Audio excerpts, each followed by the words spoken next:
Little did they know their latest target wasn't just another helpless traveler. He was death itself wrapped in a leather duster, with hands faster than lightning and eyes that had seen 1,000 men fall.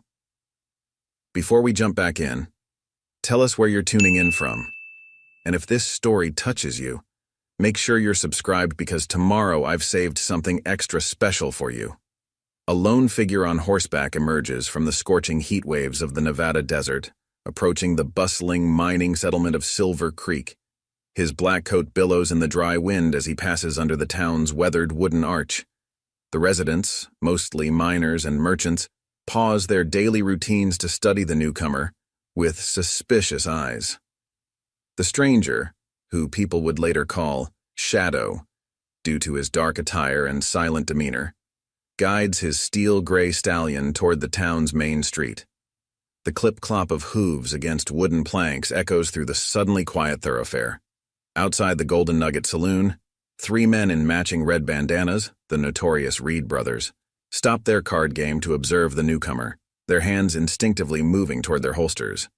The stranger seems to him. He dismounts with fluid grace that speaks of years in the saddle, ties his horse to the post, and heads toward the saloon's swinging doors. The sound of nervous whispers follows in his wake. Inside the Golden Nugget, the usual afternoon bustle dies down as the stranger makes his way to the bar. The establishment's owner, a burly man named Buck Thompson, watches with narrowed eyes as the newcomer orders whiskey. The bottle arrives with a glass coated in a fine layer of dust, the kind of welcome reserved for unwanted guests. The Reed brothers enter shortly after, their spurs jingling against the wooden floor. The eldest, Jake Reed, known for his quick temper and quicker trigger finger, positions himself near the stranger. His brothers, Tom and Frank, fan out to either side, creating a loose semicircle around their target. "Ain't seen you around these parts before," Jake drawls, his voice carrying across the now silent saloon. The stranger takes his time, pouring another drink before responding. "Just passing through," he says, his voice quiet but carrying an edge that makes several patrons shift uncomfortably in their seats. The middle brother, Tom, laughs, a harsh, ugly sound. "Ain't nobody just passes through Silver Creek these days, not since the Silver Strike." His take no notice, though his eyes, hidden beneath the brim of his black hat, register every movement around hand rests on his revolver, a gleaming Colt with notches carved deep into its pearl handle. The stranger sets his glass down carefully, the soft clink somehow more menacing than any threat. "First time for everything," he replies, still not turning to face his antagonizers. The tension in the room thickens like morning fog in a valley. Frank Reed, the youngest but largest of the brothers, moves closer. "Maybe you ain't heard, stranger, but Silver Creek ain't exactly welcoming to drifters. Bad for business, you understand?" His shadow falls across the bar, but the stranger doesn't flinch. Instead, he reaches slowly into his coat pocket. The Reed brothers tense, hands tightening on their weapons, but the stranger merely produces a silver coin, placing it deliberately on the counter. "For the drink," he says, finally turning to face them. His eyes, pale as winter frost, scan each brother in turn. "And a piece of advice. Sometimes it's better to let sleeping dogs lie." The saloon grew so quiet, you could hear a bead of sweat hit the floor. The stranger's words hang in the air like gun smoke after a shootout. Buck Thompson, sensing impending violence, begins quietly ushering other patrons toward the back door. The Reed brothers exchange glances, their pride warring with the sudden, inexplicable chill running down their spines.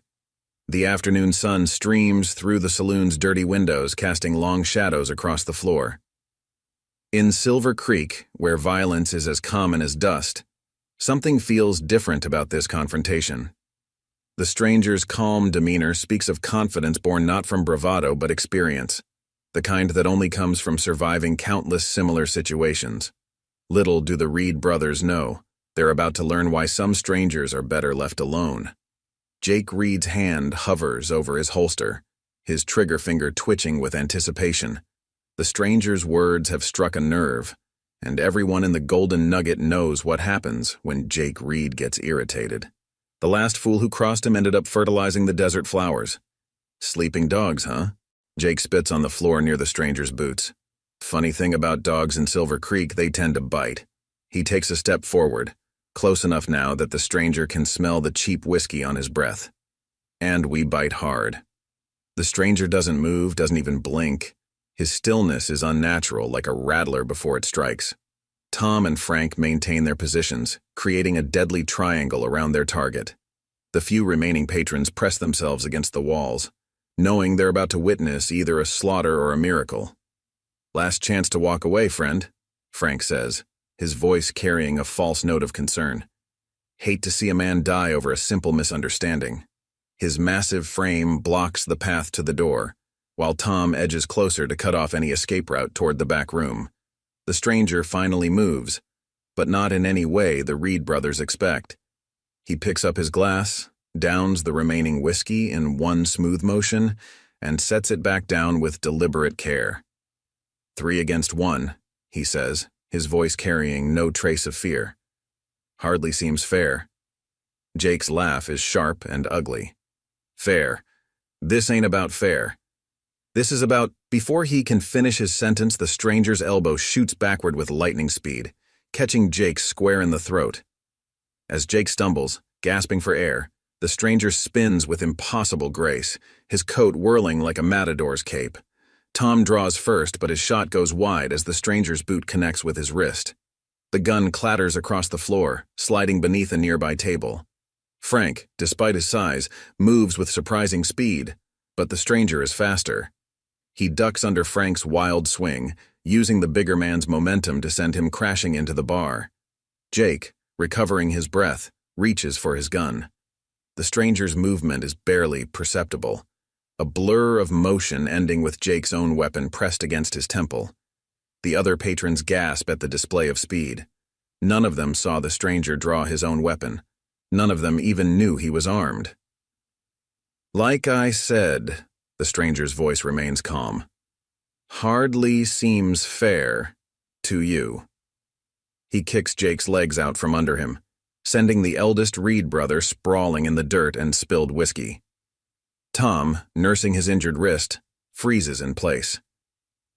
Frank, still dazed from his collision with the bar, raises his hands slowly. Buck Thompson emerges from behind the bar, shotgun in hand, but his aim wavers between the stranger and the Reed brothers. The establishment owner has never seen anyone handle the notorious siblings with such ease. The stranger acknowledges Buck with a slight nod before addressing the brothers again. "Here's what's going to happen," he says, his voice carrying across the silent saloon. "You're going to walk out that door. You're going to forget you saw me. And most importantly, you're going to stop bothering the good people of this town." He pauses, letting his words sink in. "Or next time, I won't be so gentle." Jake Reed, his face red with rage and humiliation, spits blood onto the floor. "You don't know what you've started, stranger. This ain't over." The stranger's response is simply to cock the hammer of Jake's own gun, the click echoing like thunder in the quiet room. "It is for today," the stranger says.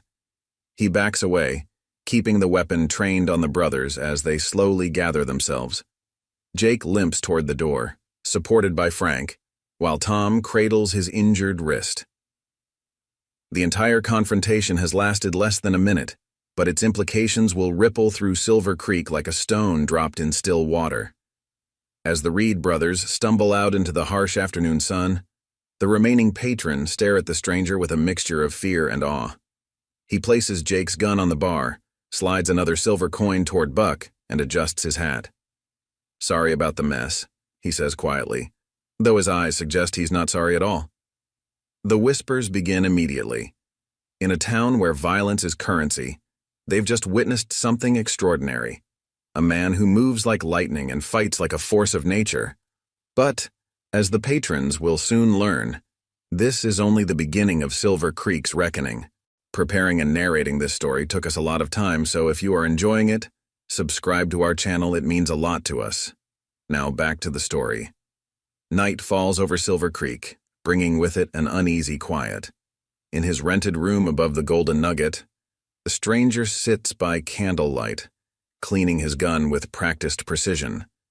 The events of the afternoon have stirred something in the town's collective memory, a dark secret buried beneath years of silence and fear. Down in the saloon, Buck Thompson serves drinks to a group of miners who can't stop talking about the fight. Among them sits Marcus "Short" Wilson, a dwarf prospector who's seen more than his share of Silver Creek's history. As he nurses his whiskey, Short's mind drifts back to events from 5 years ago, events involving another man who dared to stand up to corruption. "You folks remember Sheriff Harrison?" Short asks, his voice cutting through the general chatter. The saloon grows quiet at the mention of that name. Remember how they found him? Several patrons shift uncomfortably in their seats, while others suddenly find their drinks fascinating. In his room, the stranger pauses his gun maintenance, the sounds of conversation drifting up through the floorboards. He closes his eyes, memories flooding back. A badge glinting in the sun, a man's screams echoing off canyon walls, and the laughter of those who watched it happen. Sarah Thompson, Buck's wife, enters the saloon carrying fresh linens for the guest rooms. She stops when she hears Harrison's name, her face growing pale. 5 years ago, she had witnessed everything from her kitchen window: how they'd dragged Harrison behind their horses, how they'd smiled while doing it. "Sheriff Harrison was a good man," Short continues, his voice heavy with emotion.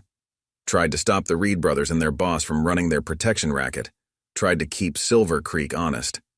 He takes another drink. Fat lot of good it did him. The stranger's room creaks as he moves to the window, watching the street below.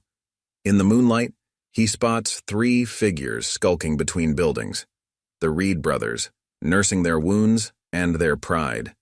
But they're not alone. A 4th figure joins them, taller than the rest, his silver-handled cane catching the moonlight. Augustus Vale, owner of the Silver Creek Mining Company and the true power behind the town's corruption, listens as Jake Reed recounts their encounter with the stranger. Vale's face remains impassive, but his grip on the cane tightens until his knuckles turn white. "Harrison had a partner back then," Short tells his captive audience. "A young deputy named Michael Chase. After they killed Harrison, Chase disappeared. Some say he ran. Others say the Reed brothers got him too." He leans forward, lowering his voice. "But I always wondered." In his room, the stranger removes his hat, revealing a long scar running from temple to jaw, a souvenir from that day 5 years ago. Michael Chase hadn't run, and he hadn't died. He'd survived, trained, and waited for the perfect moment to return. Vale dismisses the Reed brothers with a wave of his cane. "Find out who he is," he orders, "and where he came from. No one threatens what we've built here." As the brothers slink away, Vale remains in the shadows, his mind working. Something about the stranger's description tugs at his memory. Back in the saloon, Sarah Thompson pauses in her work, remembering how kind Deputy Chase had been to her family, how he'd helped her husband when Vale's men tried to force them to sell the saloon, how his smile had vanished the day they killed Harrison. The stranger, Michael Chase, reassembles his gun with swift, practiced movements. The weapon isn't just a tool. It's a reminder of his failure to protect Harrison, of his vow to return and set things right. Tomorrow, Silver Creek will begin to understand just how much has changed in 5 years. Short finishes his drink and stands to leave. "Stranger moved like a man with purpose today," he muses, "like a man who knows exactly why he's here." He looks around the saloon, meeting the eyes of those who remember. Maybe it's time somebody did something about the Reed brothers and Vale. Maybe it's time for Silver Creek to remember what justice feels like. As midnight approaches, the town holds its breath. In his room, Chase checks his ammunition one final time. In his mansion on the hill, Vale posts extra guards. And in their shabby quarters behind the livery stable, the Reed brothers plot their revenge, unaware that they're facing not just any gunslinger, but a ghost from their own bloody past. The stage is set for a reckoning 5 years in the making. Silver Creek's day of judgment is about to dawn, and with it, the truth behind Sheriff Harrison's murder will finally come to light. The sun rises over Silver Creek to find the town already buzzing with activity. Chase, still known only as the stranger to most, strides purposefully toward the town hall. Inside, the town council, a collection of Vale's puppets, sits in their usual morning meeting, discussing ways to further tighten their grip on Silver Creek's commerce. Mayor William Porter, a weak-willed man with expensive tastes, looks up in surprise as Chase enters without knocking. The other council members shift nervously in their seats, yesterday's saloon incident fresh in their minds. Vale's empty chair at the head of the table seems to loom larger than usual. "Gentlemen," Chase announces, his voice carrying the weight of authority, "I'm here to propose some changes." That tosses a weathered U.S. Marshal's badge onto the table. The council members stare at it, then at him, realization dawning in their eyes. "As of now, I'm assuming control of law enforcement in Silver Creek." Porter sputters, his face reddening. "You can't just... This is highly irregular. Mr. Vale..." Chase cuts him off with a raised hand. "Augustus Vale's opinion doesn't concern me. What concerns me is the fact that this town hasn't had a proper sheriff since Harrison was murdered." The name sends a ripple through the room. Councilman James Miller, the youngest of the group, goes pale. He was there that day, watched from his store as they dragged Harrison through the streets. The guilt has eaten at him ever since. "I'm instituting some immediate changes," Chase continues, pulling out a document. "First, all protection fees collected by the Reed brothers cease immediately. Second, the mining company's private security force will be disbanded. Third," he pauses, making eye contact with each council member, "you're going to tell me everything you know about Harrison's murder." Porter stands, attempting to reassert his authority. "Now see here, you have no right..." His words die in his throat as Chase moves with that same frightening speed from yesterday, suddenly inches from the mayor's face. "I have every right. The question is, Mr. Porter, do you have the right to keep covering up murder?" Outside, Short Wilson watches from across the street as several council members hurry out of the hall, faces ashen. He smiles, understanding dawn. The stranger isn't just cleaning up the town, he's going after the root of the corruption. Back inside, Chase addresses the remaining council members. "I'm appointing Short Wilson as my deputy. Any interference with his duties will be considered an attack on federal authority." He places a second badge on the table. "Times are changing in Silver Creek, gentlemen. You can either help make things right, or you can join Vale and the Reeds when they fall." Miller, still pale, but finding his courage, speaks up. "Vale won't take this lying down. He's got men everywhere, connections in the capital." Chase turns to him, and for the first time, allows a small smile to cross his face. "I'm counting on it." The news spreads through Silver Creek like wildfire. By noon, Short Wilson wears his new deputy's badge with pride, standing tall despite his small stature. Chase has him organizing volunteers, creating a citizens' militia to counter Vale's hired guns. Vale receives the news in his mansion, his rage manifesting in a shattered whiskey glass against the wall. "A marshal?" he seethes, and not just any marshal, Michael Chase himself. He turns to his butler. "Send for Judge Carlton. Tell him it's urgent." The Reed brothers, nursing their wounds and their pride in their hideout, learn of Chase's true identity with growing fear. They remember the young deputy they left for dead in the canyon. Jake Reed unconsciously touches the gun that failed him yesterday, the same gun he used to shoot Chase 5 years ago. As evening approaches, Chase stands in the sheriff's office, Harrison's old office, running his hand along the desk where his mentor once worked. The drawer still holds Harrison's personal effects, a family Bible, a photograph of his wife and daughter back east, and a letter naming Chase his successor should anything happen to him. Short enters with a stack of papers. Found these hidden in the basement, records of all Vale's dirty dealings, protection rackets, claim jumping, forced sales. Harrison was building a case. Chase nods, unsurprised. Even in death, Harrison is helping bring justice to Silver Creek. The sun sets on a town holding its breath. Vale's mansion glows with lamplight as he meets with Judge Carlton, plotting to give Chase's actions a veneer of illegality. The Reed brothers clean their guns, preparing for what they know will be their last stand.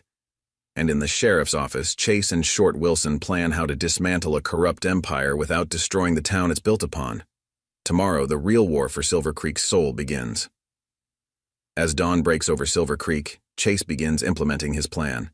In the town square, he oversees the training of citizen volunteers, teaching them to handle firearms with the same precision he learned during his 5 years of preparation. Short Wilson moves among the ranks, correcting stances and offering encouragement to those who struggle. "Remember," Chase calls out to the assembled townspeople, "Vale's men are trained killers, but they fight for money. You're fighting for your homes, your families, your future." His words carry across the square, reaching even the ears of those watching from windows and doorways. Among them, Sarah Thompson feels hope stirring for the first time in years. Vale watches the proceedings from his mansion through a brass telescope, his face twisted with contempt. Judge Carlton stands beside him, nervously adjusting his collar. "This is irregular, Vale," the judge mutters. "A U.S. Marshal has considerable authority." "Every man has a price," Vale replies, closing the telescope with a sharp snap. "Even marshals, especially ones with personal motivations." He turns to his desk, pulling out a stack of documents. "Send these to the Capitol. Let's see how our righteous lawman handles having his authority questioned." Down in the square, Chase divides the volunteers into groups. Some will guard key positions around town, others will patrol in shifts. But it's the special unit he's most interested in. Men and women chosen for their steady hands and cool heads, trained specifically to counter the Reed brothers. Jake Reed, watching from the shadows of an alley, feels his confidence wavering. The stranger, no, the marshal, moves with the same deadly grace as yesterday, but now there's something else. Purpose. Direction.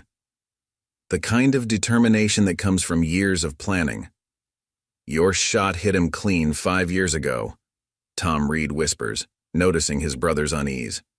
"Nobody survives a bullet to the head." But Jake remembers the sound the bullet made, not the solid think of a killing shot, but the glancing blow of a near miss. He'd been too confident, too careless. Sarah Thompson brings water to the volunteers, pausing near Chase.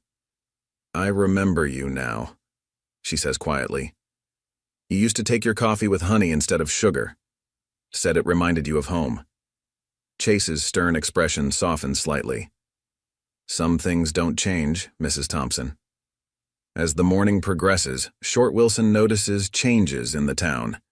People walk taller, speak more freely. The fear that's gripped Silver Creek for 5 years begins to crack. Even the miners, usually Vale's most reliable supporters, watch the training with interest. Vale's messenger returns from the Capitol by noon, looking troubled. "Judge Carlton's documents weren't enough, sir. The governor's office confirms Chase's authority. Seems he's been building support for this operation for years." Vale's rage manifests in a backhanded slap that sends the messenger sprawling.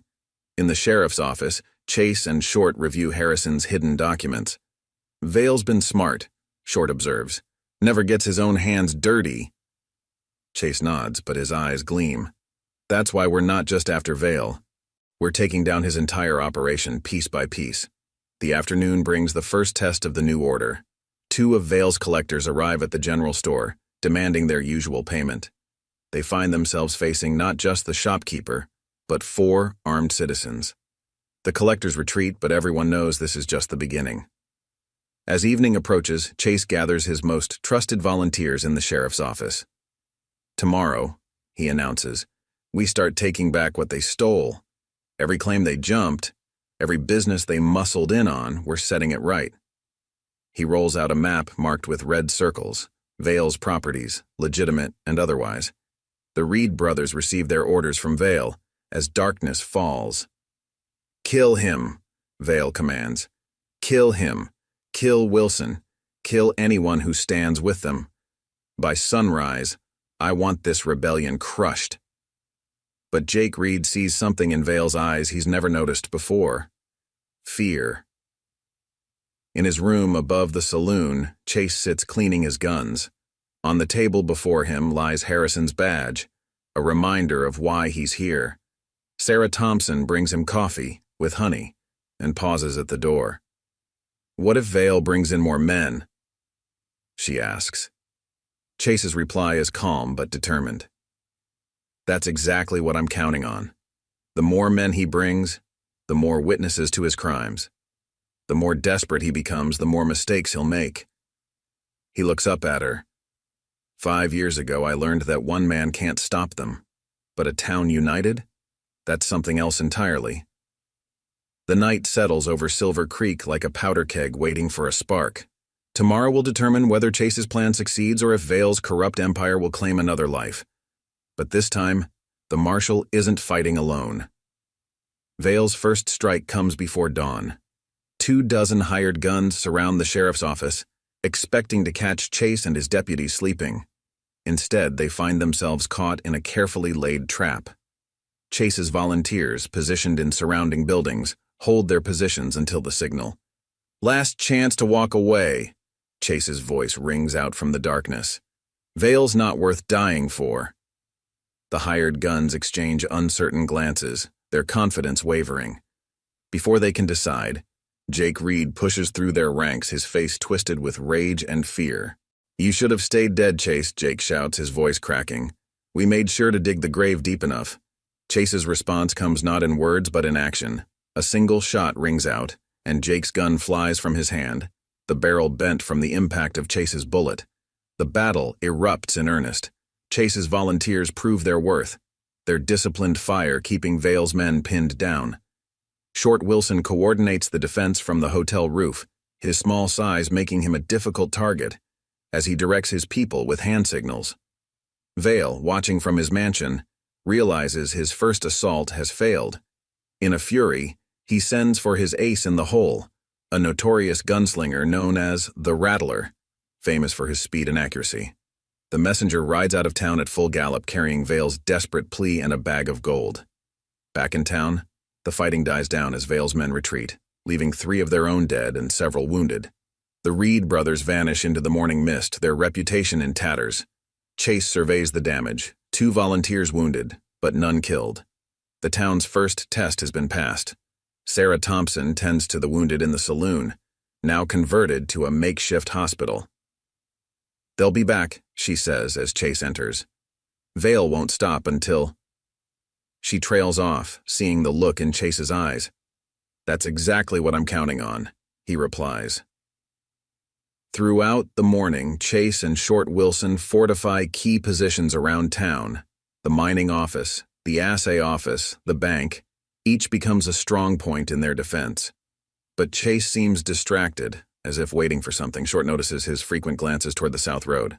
"Expecting company?" Short asks, adjusting his deputy's badge. Chase nods slowly. "Vale's predictable. Right now, he's calling in every favor, hiring every gun he can find. But that works for us." He hands Short a sealed envelope. "When the time comes, deliver this to the state marshal's office." By noon, the town is buzzing with tension. Vale's remaining men have withdrawn to his mansion, where the sound of breaking glass and furniture suggests their employer's deteriorating mental state. Judge Carlton attempts to flee town, but finds every road watched by Chase's volunteers. The afternoon brings what Chase has been waiting for, riders approaching from the south. But instead of hired guns, it's a group of miners from Vale's most distant claims. They march into town led by James Miller, the young councilman who finally found his courage. "Vale's been cheating us for years," Miller announces to the gathered crowd. "We found proof." Vale, informed of this new betrayal, finally snaps. He orders the Reed brothers to burn the town's records office, destroying any evidence of his crimes. But Chase has anticipated this too. The real records, including Harrison's carefully gathered evidence, are safely hidden away. As evening approaches, Chase calls a town meeting in the church. "Tomorrow," he announces, "Vale will make his big push. He'll throw everything he has at us." He looks around at the determined faces. But that's not the real battle. The real battle is for the soul of Silver Creek. Are we a town that bows to tyranny, or one that stands for justice? The silence that follows is broken by Sarah Thompson's voice. Harrison believed in this town, believed in the law. Others join in, sharing stories of Vale's oppression, of Harrison's kindness, of their own shame at staying silent for so long. Chase listens, his hand resting on his gun. Tomorrow will bring violence, but tonight has brought something more important. Hope. The same hope Harrison tried to nurture 5 years ago. In his mansion, Vale receives word that the Rattler has accepted his offer and is riding hard for Silver Creek. The notorious gunman's reputation equals Chase's, and Vale's twisted smile returns as he imagines the coming showdown. But in the growing darkness, Chase stands at Harrison's grave, Short Wilson beside him. Vale thinks tomorrow is about fast guns and hired killers, Chase says quietly. He still doesn't understand. Tomorrow isn't about who's fastest, it's about justice. And justice is patient. Justice remembers. The night settles over Silver Creek, and with it comes the certainty that tomorrow will change everything. In the saloon, the volunteers check their weapons one final time. In the mansion, Vale plots with his remaining loyal men. And somewhere on the dark road south, the Rattler rides toward a date with destiny. Dawn breaks on Silver Creek with an otherworldly stillness. The Rattler arrives first, his black stallion kicking up dust as he rides down the empty main street. His reputation precedes him. 30 men dead in duels, each killed with a single shot. Vale watches from his mansion window, a cruel smile playing on his lips as his ultimate weapon enters the fray. Chase observes the new arrival from the sheriff's office, his expression unchanged. "Right on time," he murmurs. Short Wilson, organizing ammunition nearby, glances at his friend. "You knew he'd come?" Chase nods slowly. Vale's running out of options. The Rattler was inevitable. The Rattler takes position in front of the saloon, his long coat dusted with desert sand. "Marshal Chase," he calls out, his voice carrying across the silent street. "Let's make this simple. You and me, here and now. The winner takes Silver Creek." His hand hovers near his custom-made revolver, its grip wrapped in rattlesnake skin. But Chase doesn't emerge. Instead, his voice rings out from multiple directions, the volunteers hidden in strategic positions around the square. "Silver Creek isn't a prize to be won in a duel," Chase responds. "And I didn't come back for a gunfight. I came back for justice." The Rattler's composure cracks slightly. He's used to controlling these situations, to forcing confrontations on his terms. "Hiding behind townspeople, Marshal? That's not very sporting." His mockery dies as he spots movement in every window, on every rooftop. Dozens of armed citizens, all training their weapons on him. Vale, watching the scene unfold, realizes his miscalculation. He'd bought a gunslinger to fight a lawman, but Chase had turned Silver Creek into an army. The Reed brothers, skulking near the livery stable, sense the changing tide and begin quietly saddling their horses. 5 years ago, Chase's voice continues, this town watched in silence as good men died. Today, they're choosing to stand. Against Vale, against you, against anyone who thinks money and fear can overrule justice. The Rattler turns slowly, taking in the grim faces surrounding him. For the first time in his career, his legendary speed means nothing. Vale's mansion erupts in activity as he orders his remaining men to support the Rattler. But, as they rush into the street, they find themselves facing not just armed citizens but miners from the outlying claims, storming into town with picks and shovels. James Miller leads them, carrying Harrison's badge high. The Rattler makes his choice. In a blur of motion, he draws and fires at Chase's last known position. The shot rings out, but instead of chaos, it brings only silence. Then, impossibly fast, Chase appears behind him, gun pressed to the gunslinger's head. "Harrison was faster than you," Chase says quietly. "They shot him in the back because they couldn't face him honorably." Vale, seeing his last hope disarmed, breaks. He rushes from his mansion toward the stables, only to find Short Wilson waiting, deputy's badge gleaming. "Going somewhere, Mr. Vale?" the dwarf asks, shotgun steady in his hands. The Reed brothers, attempting to flee, find every exit from town blocked by Chase's volunteers. Jake Reed, his nerve finally breaking, throws down his gun. "It was Vale's orders," Yanni shouts. "I'm everything, Gary Harrison, the protection rackets, all of it." His brothers follow suit, their weapons clattering in the dust. Sarah Thompson, watching from the saloon doorway, sees Vale's empire crumbling in real time. The fearsome businessman, the ruthless Reed brothers, the legendary Rattler, all undone not by superior gunplay, but by a town finally finding its courage. Chase marches Vale toward the sheriff's office, past the assembled townspeople. Some cheer, others weep, but most simply watch in silence as justice, 5 years delayed, finally arrives in Silver Creek. Short Wilson follows, herding the Reed brothers ahead of him, his small stature now commanding respect rather than derision. The morning sun climbs higher, illuminating a changed Silver Creek. The Rattler, his reputation shattered, rides out of town without looking back. Vale's mansion stands empty, its gates open for the first time in years. And in the sheriff's office, Chase pins Harrison's old badge to his chest, the circle finally complete. But this isn't the end. It's a beginning of healing, of rebuilding, of transforming Silver Creek from a town ruled by fear into one governed by law. The price of justice, as Chase well knows, isn't paid in gunfights and showdowns. It's paid in the daily courage of ordinary people standing together against tyranny. Chase wastes no time implementing justice in Silver Creek. In the sheriff's office, he methodically documents Vale's crimes, with Short Wilson recording testimonies from townspeople finally free to speak. The evidence mounts: extortion, claim jumping, murder, a decade of corruption laid bare. Vale sits in his cell, his empire crumbling hour by hour.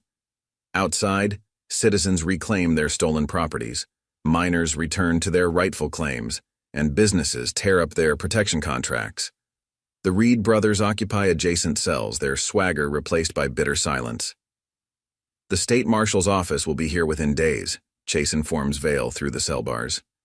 "Until then, you'll have plenty of time to think about Sheriff Harrison." Vale's response is a cold stare. "You've won nothing, Chase. Silver Creek was built on silver and blood. It'll always need men like me." Sarah Thompson arrives with news from the town council. "They've voted to dissolve Vale's mining contracts," she announces. "The independent miners can work their claims again." Chase nods, remembering how Harrison had fought for those same miners' rights 5 years ago. The town undergoes a rapid transformation. Shopkeepers openly discuss Vale's extortion schemes. Miners share stories of jumped claims and midnight threats. Each revelation strengthens the case against Vale and his conspirators. But Chase knows the hardest part lies ahead: ensuring justice outlasts vengeance. James Miller, the reformed councilman, brings a stack of documents to the sheriff's office. "Vale's business records," he explains, "hidden in a false wall of his mansion, shows every bribe, every theft, every murder." His hands shake as he sets them down, including Harrison's. Chase reviews the documents with Short Wilson. The evidence is damning. Vale had ordered Harrison's death not just for investigating the corruption, but because the sheriff had discovered Vale's greatest secret. The silver mine was nearly depleted. Vale's empire was built on borrowed time and stolen claims. In their cells, the Reed brothers begin turning on each other. Jake accuses Tom of cowardice. Tom blames Frank for their capture, and Frank threatens to reveal even darker secrets about Vale's operations. Chase lets them talk, each confession adding to the case against their former employer. Sarah brings coffee, with honey, to Chase as he works through the night. "The town's changing," she observes. "People are remembering who they were before Vale." Chase looks up from Harrison's badge, which he's been absently polishing. They're remembering who they can be. Dawn brings unexpected visitors. Miners from neighboring towns, having heard of Vale's fall. They carry similar stories of corruption and violence. Chase realizes Vale's influence stretched farther than anyone suspected. Short Wilson begins mapping the connections, revealing a network of crime spanning the territory. Vale receives the news of his empire's unraveling with eerie calm. "You think this ends with me, Chase?" There will always be another Vale, another gang. The West wasn't built on justice. It was built on strength. Chase's reply is measured, no. It was built on courage. Harrison taught me that. The town council convenes an emergency session, voting to establish new laws protecting minors' rights and preventing future monopolies. Chase attends, watching democracy replace corruption. Harrison would have been proud, he thinks, seeing Silver Creek's citizens reclaim their voice. As sunset approaches, Chase posts guards around the jail. Vale's money might still buy loyalty from desperate men, but the real protection comes from the townspeople themselves, volunteering for watch duty, determined to prevent any attempt to subvert justice. Short Wilson organizes the evidence for transport, preparing for the state marshal's arrival. It's not just about Vale anymore, he tells Chase. This could expose corruption across the territory. Chase nods, understanding the implications. Harrison's death might lead to justice far beyond Silver Creek. The day ends with a quiet ceremony at Harrison's grave. The townspeople gather, placing flowers and personal tokens of remembrance. Chase stands apart, watching Silver Creek heal itself. Tomorrow will bring new challenges. But tonight, justice has found its first real foothold in 5 years. The state marshal arrives at dawn with a dozen deputies, dust coating their long ride from the capital. Chase meets them outside the jail, Harrison's badge gleaming on his chest. State Marshal Anderson, a grizzled veteran, eyes the town suspiciously, having heard too many stories of Vale's influence. "Quite a mess you've stirred up, Chase," Anderson remarks, dismounting. "Half the territory's talking about Silver Creek." Inside the jail, Vale sits motionless, listening to the arrival of his fate. The Reed brothers, however, grow increasingly agitated as hoofbeats echo through the streets.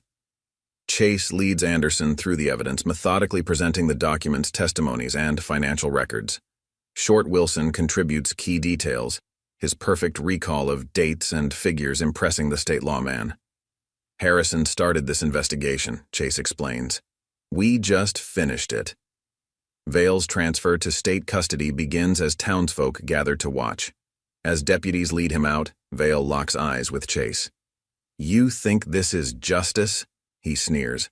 "This town will die without me. The silver's running out. They just don't know it yet." Chase's response is calm. "Then they'll build something new, something honest." Sarah Thompson approaches Chase as Vale's prison wagon departs. "The state marshal's men found more bodies in the old mine," she reports quietly. 3 prospectors who disappeared last year. Vale's crimes keep growing." Chase nods, having expected this. Evil, once rooted deep, reveals itself slowly. The Reed brothers follow Vale into custody, their swagger replaced by desperate bargaining. Jake Reed, finally broken, offers to testify about other crimes, other bodies, other corrupt officials across the territory. Anderson listens, understanding that Silver Creek's corruption might lead to an even bigger investigation. That afternoon, Chase calls a town meeting. The church is filled with citizens eager to hear about Silver Creek's future. "Vale's gone," he announces, "but our real work begins now. A town isn't just buildings and mines, it's people. People who choose justice over fear, every single day." James Miller stands to propose a new town charter, one protecting minors' rights and preventing any future monopolies. The vote is unanimous. Short Wilson, still wearing his deputy's badge with pride, records the historic moment in the town ledger. As sunset approaches, Chase visits Harrison's grave one last time. The townsfolk have adorned it with fresh flowers and a new marker identifying him as Defender of Justice. Anderson joins him there. "You've done good work here, Chase," the state marshal says. "But there's more corruption out there. The territory needs men like you." Sarah finds Chase packing his saddlebags that evening. "You're leaving?" she asks, though she already knows the answer. Chase adjusts Harrison's badge on his chest. Vale was right about one thing. There are others like him out there. Harrison taught me that justice isn't just for one town. The next morning, Silver Creek watches as Chase mounts his horse. Short Wilson stands tall despite his small stature, new sheriff's badge catching the sunlight. "We'll keep it honest," he promises. Chase nods, knowing the town is in good hands. As Chase rides out, he passes the town sign. Below it, someone has painted new words: Home of Justice. The morning sun catches his face, highlighting the scar that never quite healed. But some wounds, he's learned, serve a purpose, reminding us why we fight, why we persevere. Sarah Thompson watches him disappear into the desert heat, remembering his words. Justice isn't just about punishing the guilty. It's about building something worth protecting. Silver Creek would do just that, one day at a time. The desert sun sets on Silver Creek one last time, as Chase rides toward new horizons. But the story he leaves behind resonates through the territory like thunder after lightning. Word spreads of how one man's return sparked a revolution of justice, inspiring other towns to stand against corruption. In Silver Creek, life transforms. Short Wilson proves himself a capable sheriff, his small stature belying his enormous courage. Under his watch, the town establishes a new order. The mining claims run honestly now, with former Vail employees working alongside independent prospectors. State Marshal Anderson's investigation expands, using Vail's records to uncover corruption across the territory. One by one, other criminal empires fall, their foundations built on the same rotting timbers of greed and fear. The Reed brothers' testimonies prove invaluable, trading their knowledge for lighter sentences. Sarah Thompson turns the golden nugget into a symbol of the town's transformation. Where once Vail's men terrorized patrons, now miners and merchants gather freely, sharing stories of Silver Creek's liberation. Harrison's photo hangs behind the bar, alongside the bent gun Chase took from Jake Reed. James Miller leads the town council in drafting new laws, ensuring no single person can ever again control Silver Creek's destiny. The silver might be running out, but the town's spirit grows stronger.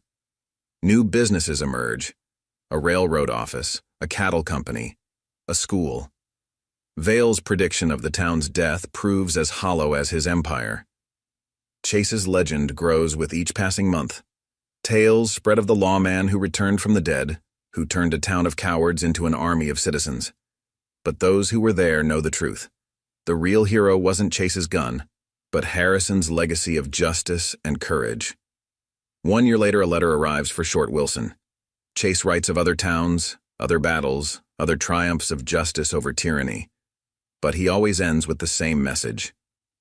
Silver Creek showed us all what's possible when good people stand together. Harrison knew it. Now everyone knows it. Sarah keeps Chase's coffee cup still marked with traces of honey. Sometimes, when the wind blows right, she swears she can hear hoofbeats in the distance. But Silver Creek no longer needs a savior. Its people have learned to be their own heroes. The old-timers still tell the story of the stranger who wasn't a stranger, of the town that found its courage, of justice delayed but not denied. They tell it to remind themselves and their children that even in the darkest times, one person's stand for justice can light a fire that burns forever. And somewhere out there, Chase rides on, Harrison's badge still gleaming on his chest. The West is wide and corruption runs deep, but justice has a new champion. The legend of Silver Creek rides with him, a testament to the power of memory, courage, and the undying spirit of those who stand against tyranny. In the end, Vail was wrong about everything. Silver Creek didn't die. It was reborn. The silver in the ground might fade, but the silver lining of justice shines eternal. And in every town where people gather to resist corruption, they whisper the story of the lawman who returned, the town that stood up, and the price of justice finally paid in full. As the sun sets on our tale, Harrison's grave bears fresh flowers every day, tended by a town that will never forget. And if you listen carefully on quiet nights, you might hear the echo of hoofbeats reminding Silver Creek that justice, like memory, never truly dies. Silver Creek stands transformed. The old silver mine closed years ago, but the town thrives through ranching, trade, and a newly established railroad depot. The red paint that once marked Vale's tyranny has faded, replaced by fresh colors chosen by free citizens. Short Wilson, still serving as sheriff, keeps Harrison's original case files in a place of honor. Beside them sits a newspaper clipping describing Vale's death in prison, his empire nothing but dust. The Reed brothers served their sentences and vanished into obscurity, their names now cautionary tales. Sarah Thompson's saloon becomes a gathering place for travelers who want to hear the story firsthand. She tells it well, describing the stranger who brought justice with quiet determination. Some claim it's just legend, but the older residents touch their scars and remember. James Miller, now mayor, leads the town council with transparency and wisdom. Under his guidance, Silver Creek establishes itself as a model of frontier democracy. Other towns send representatives to study their laws, their methods, their transformation from corruption to justice. One autumn morning, a rider appears on the horizon. The townsfolk recognize the silhouette immediately, the straight-backed posture, the familiar hat, the badge catching sunlight. Chase returns, older but unbowed, his scar a silver line against weathered skin. He finds a different Silver Creek. Children play freely in streets once ruled by fear. The jail, rarely occupied, serves mostly to house drunks and rowdy cowboys. Harrison's grave, now centerpiece of a proper cemetery, bears the inscription, "His justice lives on." Chase brings news of other victories, other towns freed from corruption. But Silver Creek remains special, the place where justice found its second wind, where one town's courage sparked a territory's transformation. Short Wilson greets his old friend with fierce pride, sharing stories of their continuing legacy. Sarah serves Chase coffee with honey just like before. They speak of Harrison, of Vale, of how revenge became redemption. The townspeople gather, not in fear, but celebration, to welcome back the man who showed them their own strength. That evening, Chase visits Harrison's grave one final time. "We did it," he says quietly.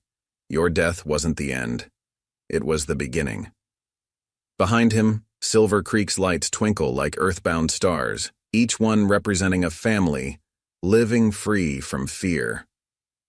Before leaving, Chase hands Short Wilson a packet of letters, evidence of new corruption in the territory's capital. But this time, Silver Creek's sheriff just smiles. His deputies, trained in justice rather than violence, stand ready. The town has learned to fight its own battles. As Chase rides out for the last time, the setting sun paints Silver Creek in shades of gold. The town sign now reads, "Silver Creek, where justice found its home." Below it, fresh paint declares, "All welcome who seek truth." The legend ends, but the legacy lives on. In saloons across the territory, people tell the tale of Silver Creek, how one man's quest for justice awakened a town's courage, how memory became redemption, and how the spirit of a murdered sheriff lived on through those who dared to stand for what was right. For in the end, justice isn't about the gun, but about the heart that guides it. Silver Creek learned that lesson in blood and redemption, and now stands as a beacon to all who would choose courage over fear, truth over power, and justice over vengeance.